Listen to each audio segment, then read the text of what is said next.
avec vous aujourd'hui. Alors, juste avant, j'aimerais vous rappeler qu'on a une rencontre, le corps pastoral, avec tous les anciens. On va être ensemble. On va rencontrer le corps diaconat. Tous les diacres qui sont sur la ligne, on vous attend. Et aussi l'équipe de la santé et ceux qui travaillent dans la santé pour la réouverture de l'Église parce que on suit les nouvelles. Alors, le gouvernement nous donne maintenant droit d'ouvrir nos églises. Alors, nous voudrions faire des préparations pour rendre les lieux sécuritaires, pour pouvoir accueillir le nombre et respecter ce que le gouvernement nous donne. Alors, on peut accueillir 50 personnes. Alors, nous allons travailler sur un processus qui va pouvoir faciliter tout le monde. Alors, nous allons travailler par la suite. On va vous donner des nouvelles, comment on va procéder. Alors, j'aimerais vous dire, c'est pour bientôt. On n'a pas de date encore, mais aussitôt que nous serons prêts, on vous dira quand l'Église sera ouverte. À travers le confinement aussi, Dieu bénit encore des couples. Alors, je vous annonce le mariage de frère Wadley Dorneval avec la sœur Miracienne Guillaume. Miracienne Guillaume qui fréquente Bethany, ça fait quelques années. Alors, le mariage aura lieu le 12 juillet à l'église de Beersheba. Malheureusement, la famille voulait faire quelque chose de plus grand, mais à cause de ce confinement, alors les invitations sont limitées, alors ils vont faire quelque chose de très simple. Alors, ils vous invitent à prier pour eux. Alors, après le confinement, ils pensent vous accueillir dans une petite réception, mais pour l'instant, c'est juste quelque chose d'intime qui va se faire à Beersheba le dimanche 12 juillet à 2 heures. Alors, nous prions pour Miracienne, nous prions pour son futur mari et nous disons merci à Dieu de pouvoir les unir dans les liens sacrés du mariage. Alors, c'est ça que j'avais pour vous et vous rappeler aussi que très bientôt, nous allons être en mesure de nous rencontrer. J'ai hâte de vous voir et je sais qu'on a hâte de se voir et finalement, nous savons que notre Dieu ne nous a pas oubliés. Alors, nous aurons la chance de retourner dans notre église et prier aussi pour Bethany parce que nous prions pour avoir un local. Alors, nous faisons de cela un sujet de prière. Alors, je vais ouvrir mon PowerPoint. Je vais essayer de share, de partager mon PowerPoint avec vous. Le titre du partage que nous avons aujourd'hui, tous les combattants et le grand combattant. Tous les combattants et le grand combattant. Alors, je vais juste partager l'écran avec vous. Hein? Yeah. OK. Alors, je vais dans mon PowerPoint. OK, c'est là. Alors, j'apprends comme tout le monde. Alors, mon texte de méditation se trouve, comme Pasteur Exantius l'a si bien lu, Exode 14, verset 14, « L'Éternel combattra pour vous et vous gardez le silence. » Alors, le titre, c'est « Les combattants et le grand combattant. » Prions. Nous bénissons ton Saint-Nom, ô Dieu, trois fois saint, pour ta bonté, pour ta miséricorde. Nous bénissons ton Saint-Nom, ô Dieu, trois fois saint, pour tout ce que tu es, pour tout ce que tu fais et pour tout ce que tu vas continuer de faire pour nous. Merci pour la nuit passant bien. Merci pour ce privilège que tu nous as donné de pouvoir nous connecter sur la ligne de prière afin de pouvoir étudier, afin de te donner nos louanges, afin d'étudier et de partager avec les enfants, et en même temps, Seigneur, afin d'écouter ta parole. En ce moment, je voudrais me retirer. Je voudrais que le Saint-Esprit prenne le contrôle de cette ligne, afin que le Saint-Esprit puisse nous parler, puisse nous éclairer, puisse nous guider dans sa parole, afin que cette parole puisse nous faire du bien, afin que cette parole puisse certainement nous rapprocher plus près de toi. Parce que nous savons que plus près de toi, c'est la vie, et loin de toi, c'est la mort. Enlève dans nos cœurs, dans nos esprits, tout ce qui n'est pas conforme à toi, et que tu puisses nous pénétrer et nous remplir de ta présence. Merci Seigneur, et merci d'être là pour nous. Au nom de Jésus, nous t'avons prié, qui vit, qui demeure au siècle des siècles. Amen. J'aimerais aussi saluer nos amis visiteurs qui nous visitent, soit des autres églises ou des amis de Béthanie qui nous visitent avec leur famille. Alors, nous vous disons bienvenue. Alors, comment on va procéder aujourd'hui? Parce que la division nord-américaine nous demande de consacrer cette journée pour une journée de prière. C'est sûr que je vais parler, mais aussi on va prier. On va prier pour les besoins du peuple. Et vous savez, il y a envie de l'injustice raciale aussi. Alors, on va prier sur tout ça pour avoir la paix dans le monde. Et quelques personnes seront appelées à faire des courtes prières pour pouvoir faire monter à Dieu nos requêtes. Et nous savons que notre Dieu est là et il sera toujours là pour nous écouter. Alors, je reviens dans mon texte. Et l'Éternel combattra pour vous et vous gardez le silence. La question qu'on peut se poser, comment garder le silence tandis qu'il y a plein de choses qui se passent. Il y a plein de choses qui nous dérangent. Comment rester la bouche fermée? Alors, nous voyons qu'il y a des gens aussi qui ont vécu des choses dans leur vie. Il y a des peuples qui ont vécu des choses dans leur vie et dans leur silence, on a vu que Dieu les avait délivrés. Alors, nous avons vu Moïse, que Dieu avait choisi Moïse pour pouvoir délivrer le peuple d'Israël qui était en esclavage plus de 400 ans. Et quand Dieu a permis à Moïse de délivrer le peuple, vous savez que Dieu a donné une formation à Moïse parce que Moïse a vécu dans la cour du roi pour des années, pendant des années, il a été élevé là et il avait reçu la base chrétienne et il avait quand même un désir, Dieu avait mis un désir dans son cœur pour pouvoir aider son peuple parce que lui, il était israélite, mais par contre, il voyait que lui, il avait tout ce qu'il voulait, il avait sa liberté et son peuple n'avait pas sa liberté. Alors, on va voir que Dieu va l'appeler pour pouvoir délivrer son peuple. Alors, on voit que lorsque Dieu a permis au peuple d'Israël de partir, alors le peuple de Dieu a été poursuivi par Pharaon et son armée. Et lorsque le peuple était poursuivi, le peuple maintenant a fait face, était devant une mer, la mer Rouge. La mer Rouge que j'ai eu la chance de visiter quand je suis partie en Égypte avec l'école. Alors, je vais vous dire que la mer Rouge, elle n'est pas rouge, c'est juste un nom, d'accord? Et le peuple, face devant la mer Rouge, le peuple avait peur. Et si vous étiez là aussi, vous aurez, c'est sûr que vous allez avoir peur parce que vous voyez que l'ennemi est en train de vous poursuivre et finalement, vous avez votre liberté et tout d'un coup, ben, l'ennemi est en train de vous poursuivre.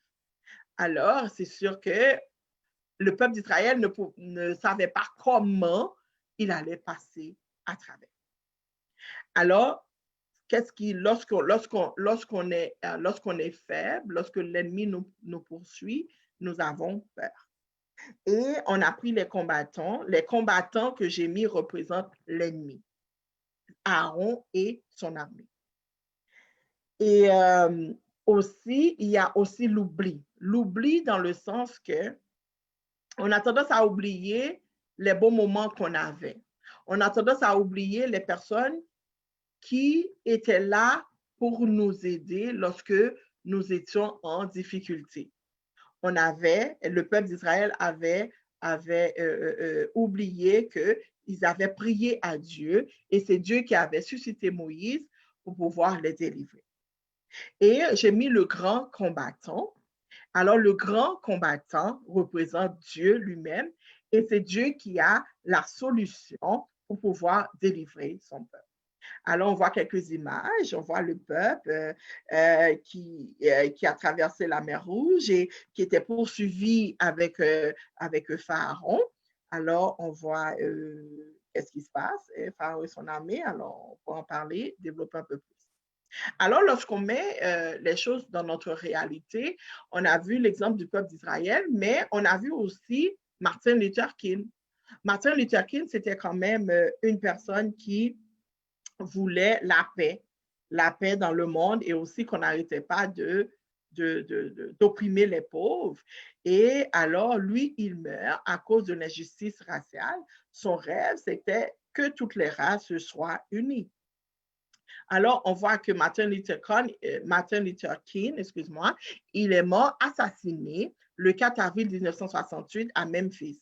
Martin Luther King Jr., il est né à Atlanta le 15 janvier 1929 et mort assassiné le 4 avril 1968 à Memphis.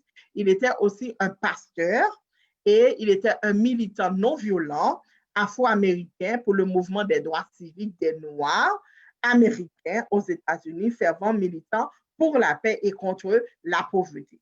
N'oublie pas, j'ai parlé pour des droits civiques des Noirs. Alors, on va avoir des images qui vont nous faire rappeler aussi des images qu'on vit présentement, qui nous fait penser aussi à ce que Martin Luther King avait vécu. Alors, on a vu, voici, là maintenant, il est couché dans son cercueil. OK. On a vu maintenant une autre personne qui avait je ne sais pas, des mobiles pour pouvoir exterminer des gens. Alors, on a vu, son nom, c'est Adolf Hitler. Alors, Adolf Hitler, lui, c'était dans sa politique allemande à l'origine du nazisme. Il a entraîné la guerre via sa politique d'annexion de territoire, mais aussi initié la solution finale pour exterminer les races inférieures. Alors, les races qui ne lui ressemblaient pas, les races qu'il décidait de ne pas vivre, alors pour lui, il avait le droit de les exterminer. Alors, lui, dans ses idées malsaines, alors, il a bouleversé l'histoire du 20e siècle. C'était un autodidacte et orateur brillant.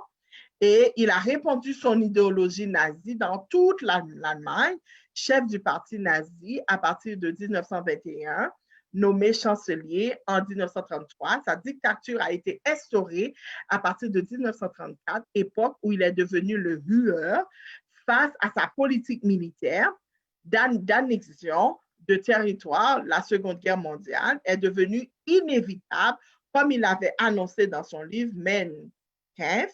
Il a mis en place la solution finale destinée à l'extermination des Juifs. 6 millions de personnes ont trouvé la mort dans les camps de concentration juifs, tisanes, homosexuels et handicapés. Alors, on voit quelques images et on a encore d'autres images. Maintenant, si on vient maintenant dans notre réalité, on a en décembre 2019, on a la COVID-19 qui devient une pandémie.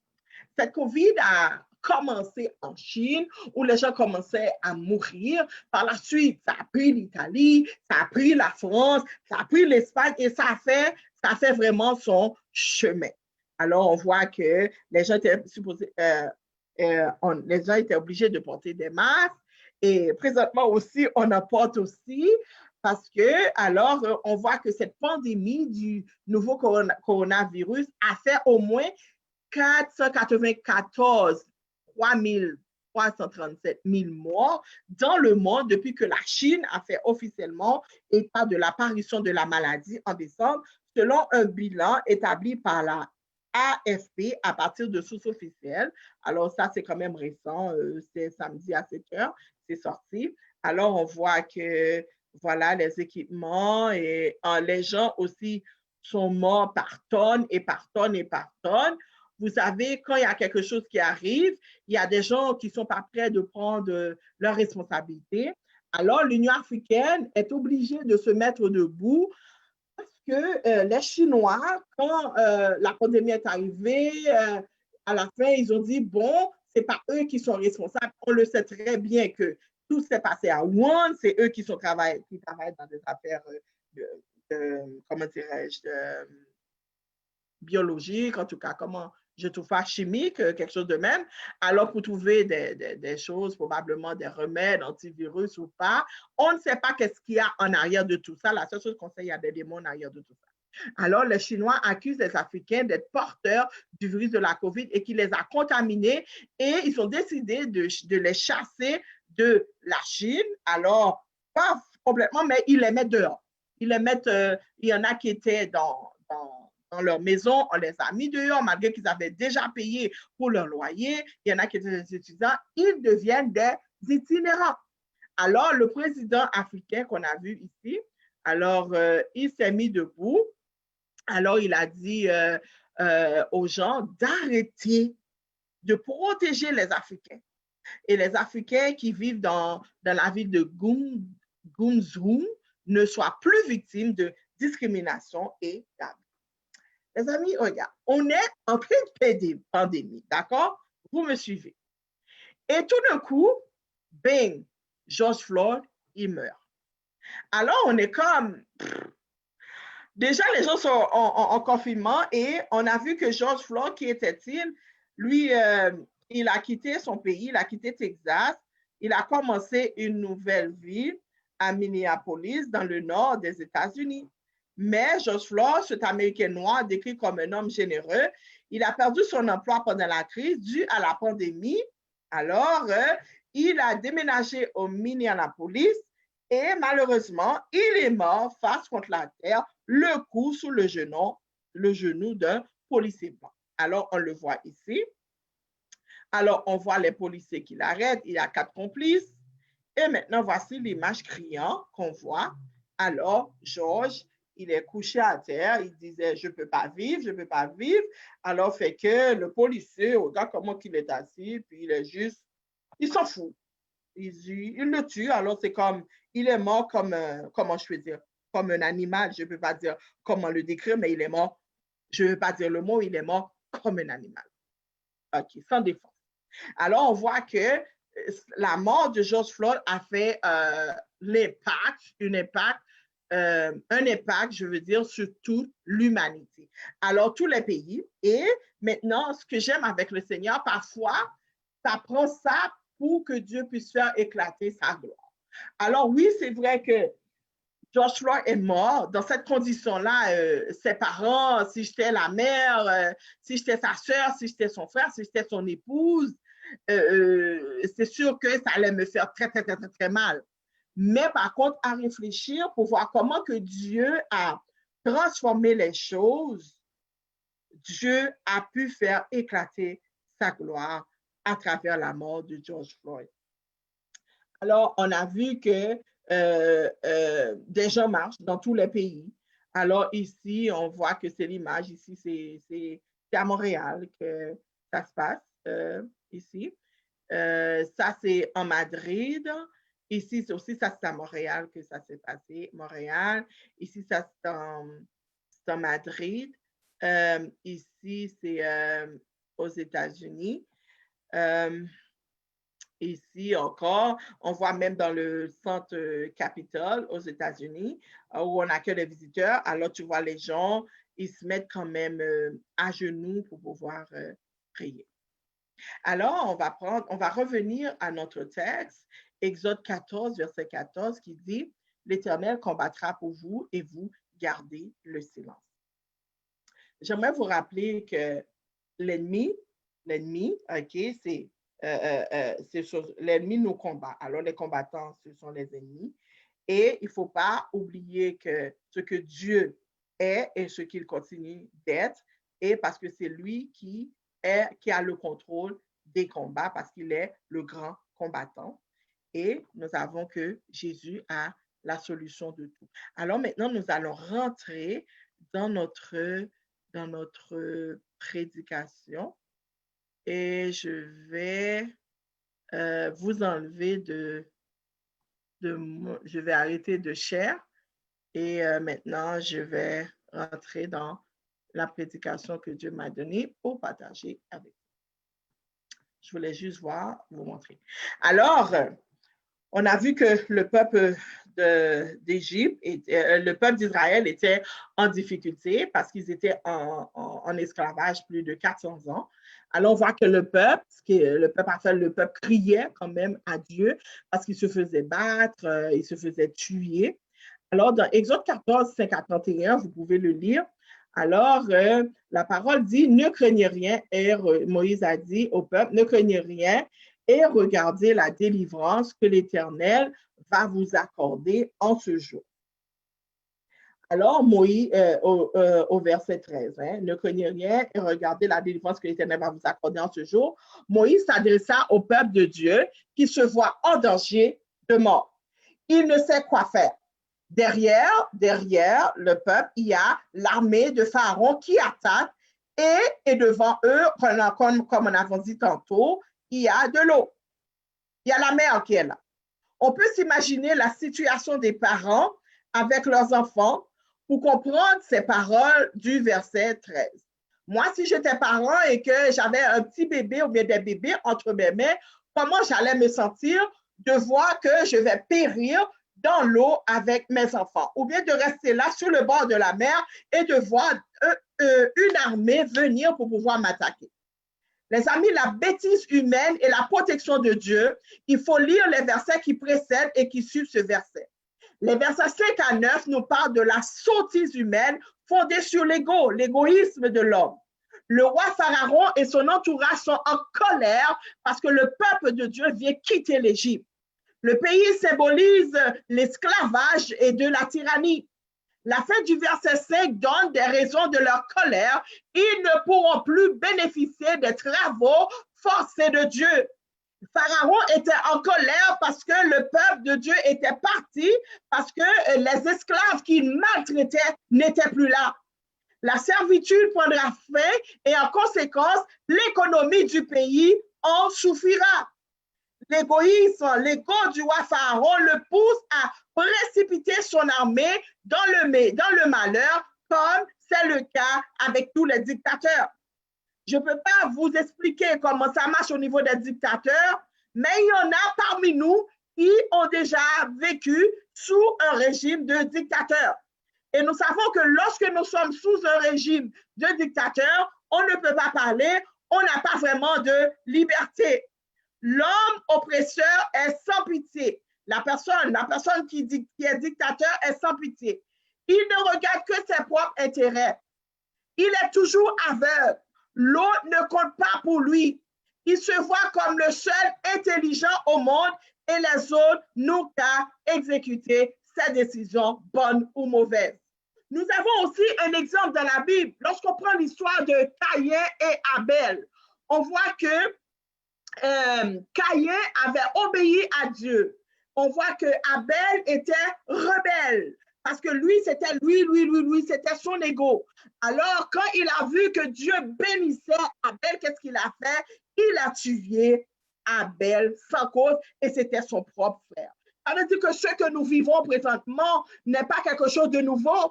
Il n'y a rien de nouveau sous le soleil. C'est l'attitude de tous les régimes de dictature. Ils sont possédés, on nous dit qu'ils sont possédés par les démons du pouvoir et de domination. Alors, c'est du poison qui guette tout être humain. Ce qui est triste et étonnant, chers frères et sœurs, c'est l'attitude fragile de se soumettre. De sa fragilité, il est prêt, celui qui est en train de vivre la situation, il est prêt à dire amen à tout. Il n'a aucune force de résistance, qu'il est faible. C'est ce qui se passe avec tout fragile en face de l'esprit dominateur. C'est ce que nous apprend les versets 10 à 12. Le peuple d'Israël se tourne contre Moïse. Ils ont commencé à se plaindre en lui disant qu'il aurait préféré la servitude en Égypte au lieu de la mort dans le désert. Chers frères et sœurs, est-ce que cela vous arrive lorsque vous tournez dos au monde, lorsque vous décidez de servir Dieu et que vous faites face aux difficultés de la vie? Est-ce que cela ne vous est pas déjà monté à la tête pour dire pourquoi j'ai donné ma vie à Dieu, mais pourquoi je suis atteint du cancer? Pourquoi mon fils est devenu délinquant? Pourquoi mon mari me quitte? Pourquoi je dois perdre mon travail? Pourquoi le frère est en train de me persécuter? Pourquoi la sœur est en train de me persécuter? Tandis que lorsque nous étions dans le monde, lorsque nous n'avons pas Dieu, nous vivons notre vie tranquille. Lorsqu'on décide de marcher avec Dieu, on commence à avoir plein de problèmes, plein de difficultés. Mais j'aimerais vous rappeler, chers frères et sœurs, que le Dieu que nous servons n'est pas mort. Le Dieu que nous servons, il est vivant et il prend en considération nos pleurs, nos difficultés. Amen. Alors, on voit que le peuple de Dieu se tourne contre Moïse. Mais lorsque nous sommes en difficulté, au lieu de nous tourner, au lieu de nous complaindre, nous devons aller vers ce Dieu-là et avoir une conversation avec lui. Seigneur, j'ai tout laissé pour pouvoir te servir. Tu ne vas pas laisser les démons avoir priorité sur moi parce que ma vie est. Nous devons être en mesure de réciter le psaume 46. Dieu est pour nous un refuge, un appui qui ne manque jamais de la détresse. Le peuple d'Israël avait oublié ça.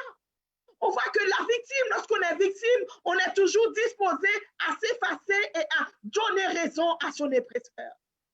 Les Noirs aux États-Unis, qu'est-ce qu'ils ont dit quand ils ont vu que George est mort? La plupart ont dit, nous voulons seulement vivre et que nos enfants puissent vivre en sécurité. On vous aime, on n'a rien contre vous. Moïse invite ses compatriotes à la résistance au mal, comme certains l'ont fait pendant les atrocités du régime nazi. Il les incite à retrouver la confiance et l'espoir en Dieu et à vaincre la peur. L'homme sans espérance est déjà fini. Les gens qui sont en train de faire des choses mauvaises présentement, ils sont finis. Ils n'ont pas d'espoir, à moins qu'ils décident de se tourner vers Dieu. Quoi qu'il arrive, chers frères et sœurs, ne perdez pas courage. Ne perdez jamais espoir. Croyant ou non, sachez que Dieu vous aime. Moïse dit au peuple de Dieu, l'Éternel combattra pour vous et vous gardez le silence. Famille de Béthanie, dans ce que vous vivez présentement, l'Éternel vous dit, je combats pour vous, gardez le silence. Pour les visiteurs qui sont sur la ligne, l'Éternel vous dit, je combats pour vous, gardez le silence. Garder le silence ne veut pas dire de laisser marcher sur le coup. Garder le silence ne veut pas dire Amen. je dois rester dans une situation qui me tue. Garder le silence ne veut pas dire que je ne dois pas prendre des actions pour me mettre en sécurité. Garder le silence veut dire je mets ma confiance en l'Éternel et en même temps, si Dieu met des gens sur ma route pour m'aider, je dois aller chercher conseil, je dois aller demander de l'aide à Dieu. Et aussi, si je fais partie d'une communauté spirituelle, aller parce qu'on a dans la communauté spirituelle, il y a des services qu'on peut avoir, ou bien dans le secteur où on vit, il y a des services qu'on peut avoir pour pouvoir nous aider. On ne vous dit pas de vous venger, on ne vous dit pas de tuer, mais nous pouvons poser des actions positives pour arrêter de souffrir dans ce monde.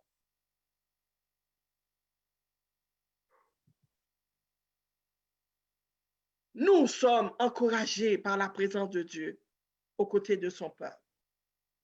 Et on voit que pendant que le peuple marchait, La colonne de nuée et la colonne de feu sont les signes visibles de cette présence et de la protection de Dieu qui met la séparation entre le camp des Égyptiens et des Hébreux. Moïse a la foi qui est une force extraordinaire. C'est un bateau sûr qui porte l'homme jusqu'au bout sans le noyer. Moi, je dirais Jésus est celui qui est capable de nous délivrer. Nous pouvons avoir l'assurance parce que nous allons vers lui, il va nous aider à nous en sortir. Il ne va pas nous laisser nous noyer parce que dans Ésaïe, il dit, si tu traverses les eaux, je serai avec toi. Amen. Le verset 28 du chapitre nous parle de la fin de la tragédie des Égyptiens. Alors on a vu, tandis que Pharaon s'arrangeait pour venir, alors le peuple commençait à chauffer la tête de Moïse. Probablement si j'étais là, j'allais faire la même chose. Moïse, qu'est-ce que tu fais? On est en train de mourir. Appelle ton Dieu, même si je sais que Dieu est mon Dieu aussi, mais dans ce moment de faiblesse, je peux réagir d'une autre façon et ça ne devait pas être fait comme ça. Mais vous savez, Dieu nous connaît. On est faible face au malheur, face aux difficultés. Mais le Seigneur, Moïse, était resté calme. Un leader doit être toujours calme, même dans la tempête. Il est resté calme. Il a écouté le peuple. Il a été vers Dieu. Il a dit, Seigneur, que dois-je faire dans cette situation? Alors le Seigneur a été. Le Seigneur était là. Le Seigneur lui a dit, qu'as-tu dans ta main? Il a dit, j'ai un bâton. Alors, il a touché l'eau.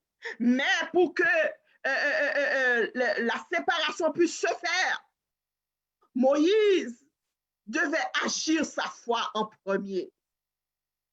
Il a mis ses pieds dans l'eau et la mer était ouverte. Et le peuple d'Israël, la mer était ouverte. La mer se séparait en deux. Si la mer se déchaîne, si le vent souffle fort, crois en celui, crois en Dieu qui peut vous délivrer. C'est ce que Moïse a fait. Il a mis ses pieds dans l'eau et la mer s'est ouverte. Et maintenant, le peuple, la mer était rendue à sec. Ça veut dire que c'était une terre sec. Il y avait un chemin qui était tracé parce que dans le psaume 84, il dit, quand tu traverses la vallée de Baca, la vallée des pleurs, la vallée des difficultés, lorsque les combattants, les ennemis viennent pour te tracasser, tu n'as pas besoin d'avoir peur, tu as juste à crier à Dieu. Le chemin est déjà tout tracé. J'aimerais vous dire, chers frères et sœurs, dans cette vallée où vous êtes, votre chemin est déjà tout tracé. Marchez par la foi. Amen. Tous les chars, les cavaliers et toute l'armée de Pharaon ont été emportés par l'eau de la mer à cause de la bêtise d'un homme qui s'appelle Pharaon, le mauvais chef. Alors, j'aimerais vous rappeler aujourd'hui, chers frères amis, que Dieu, aujourd'hui, veut enterrer vos ennemis. Quels sont les ennemis que tu as? Quels sont ceux qui sont en train de te combattre présentement? Dieu est prêt à les enterrer. De la même manière, il a enterré Pharaon et son armée. Dieu peut le faire pour vous aussi. Le méchant finit toujours par être emporté par sa méchanceté. Même si souvent ça prend du temps, soyez patients. Dieu est toujours à l'heure, chers frères et sœurs. Il n'est jamais en retard. Le peuple de Dieu a été sauvé et protégé par sa présence. Et grâce à la foi et la confiance de Moïse, Dieu a besoin des hommes et des femmes de confiance pour pouvoir se tenir debout, pour pouvoir diriger son peuple vers lui. Aujourd'hui, nous célébrons la victoire du courage et la vie qui ont fini par rapporter sur les forces de la mer. Ce jour nous invite à revisiter l'histoire de l'humanité afin de nous rendre compte des dégâts terribles de l'égocentrisme de l'homme. Le régime nazi et d'autres ont précipité le monde dans le deuil. Le régime policier, le régime du KKK, Ku Klux Klan, ils ont arraché les enfants des mains de leurs parents et les parents de leurs enfants. Ils ont séparé les familles, torturé, tué sans discernement, sans pitié. Mais l'histoire nous apprend que le fragile a vécu le plus fort. Alléluia. Mais l'histoire nous apprend que le fragile a vécu le plus fort. Les faibles moyens ont vécu les chars. La foi en la victoire et en la vie a vécu la folie humaine. Le plus jamais ça au cœur de la mémoire ne peut jamais s'imposer sans l'esprit de résistance contre l'idéologie de la haine et du mal. Ce texte nous apprend que la fenêtre de Dieu est toujours ouverte pour sauver. La fenêtre de Dieu est toujours ouverte pour donner la vie. La fenêtre de Dieu est toujours ouverte pour accorder le salut. Oh, le pharaon, le régime nazi et tous les dictateurs, on pense, je vais citer quelques noms. Il y a, juste un instant, on connaît pas mal. Il y a le dictateur Franco-Espagne, il y a Mussolini en Italie, Marcos aux Philippines, Pinochet au Chili, Amin Dada en Ouganda, Bokassa en République centrafricaine, Mobutu au Congo, ont fini par être vaincus. Aujourd'hui, la dictature de l'argent et du pouvoir fait des victimes. On voit maintenant que les États-Unis, le président Donald Trump est en guerre avec le président de la Chine. L'amour de Jésus pour le prochain est rejeté. C'est pour ça que nous vivons ces choses. Maintenant, on s'en fout, on a le droit de tuer, on a le droit d'éliminer. L'ancien ministre de la France, il a dit, pour être en mesure d'avoir une planète saine, il faut aller en Afrique pour leur apprendre à vivre. Et en même temps, dans leur plan, c'est de donner le vaccin pour rendre les femmes stériles. Et en même temps, ils ont déjà fait assez de dégâts en Afrique. Ils ont donné l'Ebola, le sida, toutes sortes de maladies. L'homme a décidé, certains hommes ont décidé d'éliminer la race noire. Mais ils ont oublié qu'ils sont tous des hommes. Ils ont oublié qu'ils sont tous des fils et des filles d'Adam. Ils ont oublié qu'ils sont des fils et des filles d'Adam et Ève. Quelle tristesse, chers amis. Quelle tristesse. Et parfois, nous qui sommes à l'église, nous venons avec notre bagage. Parfois, nous nous rejetons entre nous. Et nous nous disons, nous sommes des chrétiens. Ouf.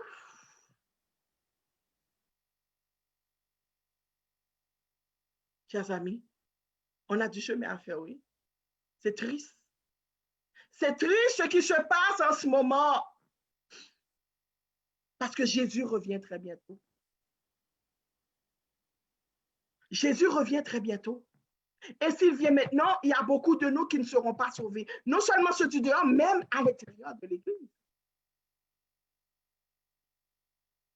Même au milieu des races, même au milieu des frères et sœurs, parfois on se bat à cause de la couleur. Puisque tu es plus clair, mais tu es plus belle. Tu es noir, mais tu es plus noir, mais tu n'es pas beau, mais tu n'es pas belle. Mais j'aimerais vous rappeler aujourd'hui que quelle que soit ta couleur, quelle que soit ta race, quelle que soit ton éducation, Jésus t'aime. Il a un plan pour toi. Il veut te sauver.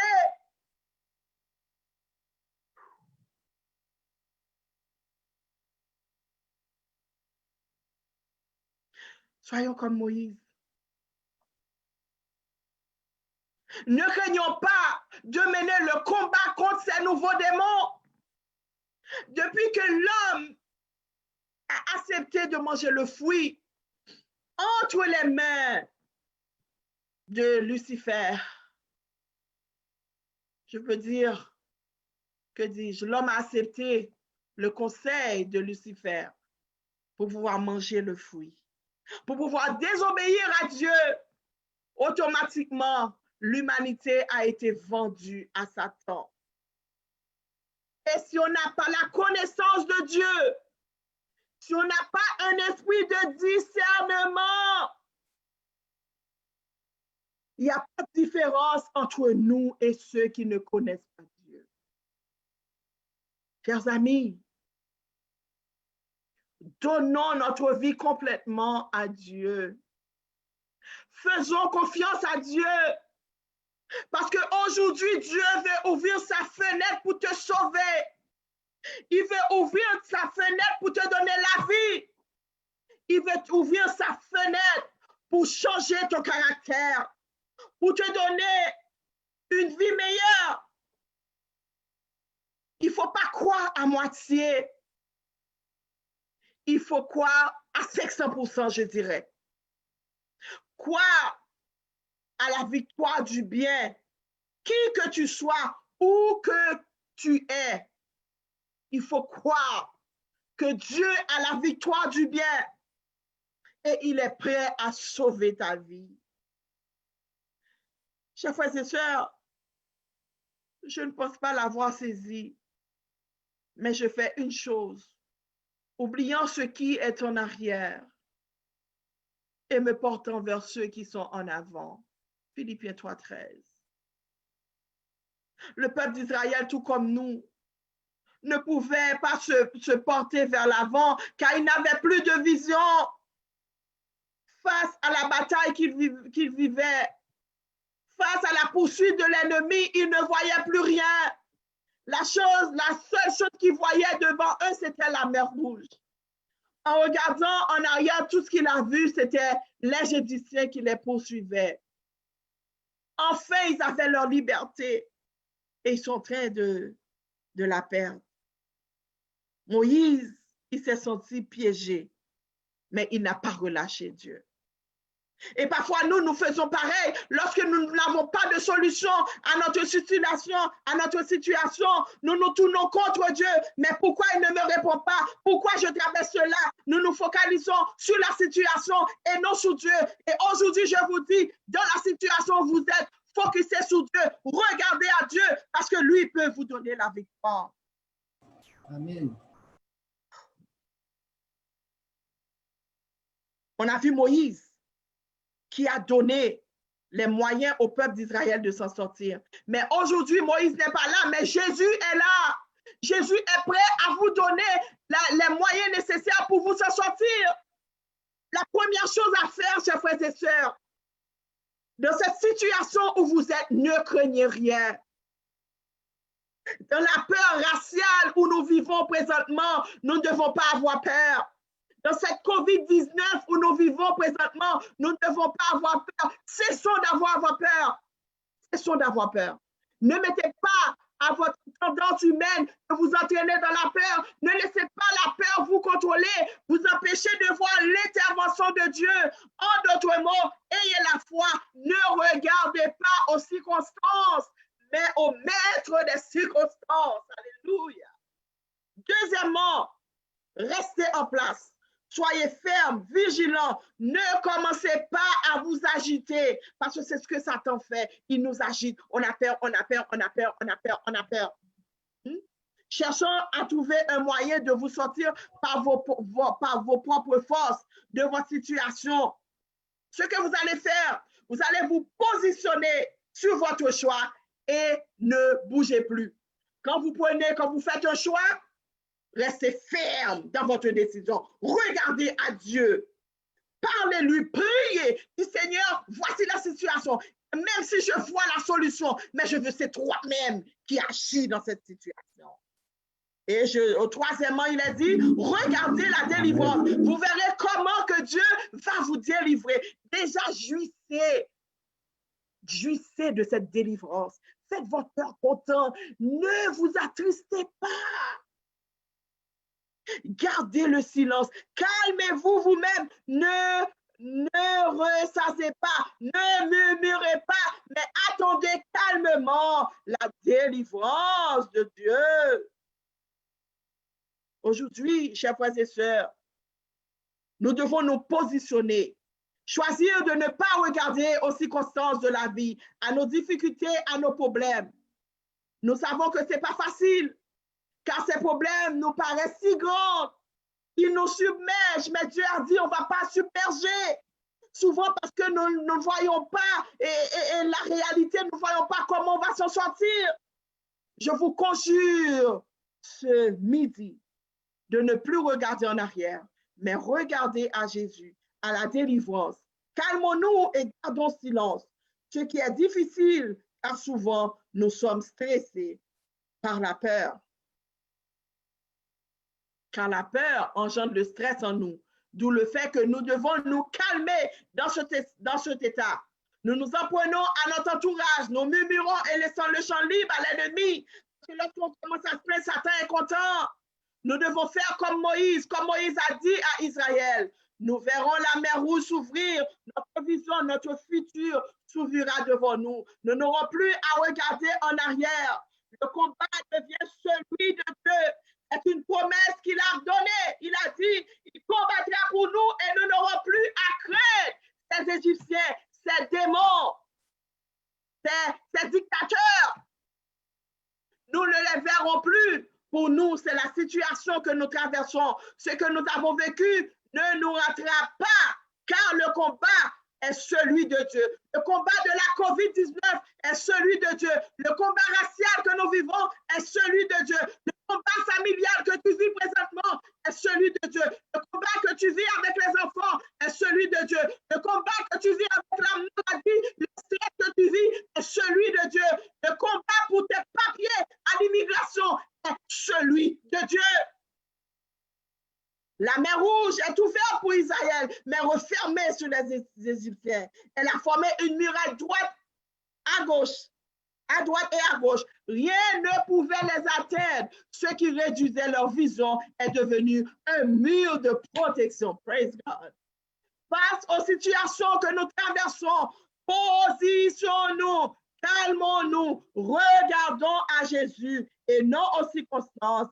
Nous le verrons alors intervenir. Ne laissons pas la peur nous guider, mais mettons en pratique les conseils que Dieu nous donne pour notre vie. Que Dieu vous bénisse, chers frères et sœurs. Que Dieu nous aide à comprendre qu'il combat pour nous. Car Exode 14, verset 14 dit, l'Éternel combattra pour vous et vous gardez le silence. Je dirais, ferme ta bouche, n'aie pas peur, parce que l'Éternel combat pour toi. Il est au contrôle de ta vie. Ma question ce midi, veux-tu donner ta vie à Jésus? Veux-tu remettre ta situation entre les mains de Dieu? Parce que Dieu est capable de nous délivrer de tous nos maux.